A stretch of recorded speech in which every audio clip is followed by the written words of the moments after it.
जेव्हा पण आपण प्रवासाला जातो तेव्हा आवर्जून खायला घेतो ते म्हणजे हे हिरवे वाटाणे. पण आता हे हिरवे वाटाणे घरी बनवून आपण प्रवासाला जाऊ शकतो. ते म्हणजे कसं चला सांगते.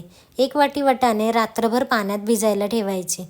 दुसऱ्या दिवशी वाटाणे चाळणीत काढून 3-4 वेळेस पाण्याने स्वच्छ धुवून घ्यायचे आणि पूर्ण पाणी निथरायला असेच ठेवायचे, ते पण चाळणीवरती.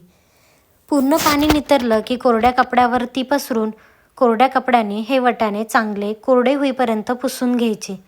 पुसल्यानंतर फॅनखाली अजून 10 मिनटं सुकवण्यासाठी ठेवायचे. मग यात आवडीप्रमाणे हिरवा रंग घालून हाताने एकत्र मिक्स करायचं. हाताने मिक्स केल्यामुळे पूर्ण वाटाण्यांना हिरवा कलर व्यवस्थित लागतो. तुम्ही ते बघू शकताय. तेल कडकडीत गरम झालं की तेलात कडक होईपर्यंत हे पूर्ण वाटाणे याचप्रमाणे तळून घ्यायचे.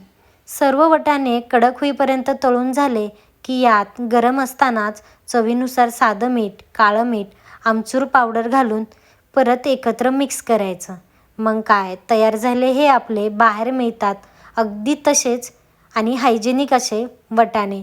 एवढी सोपी रेसिपी असताना आपण बाहेरून हे वाटाणे घेण्याची अजिबात गरज नाही.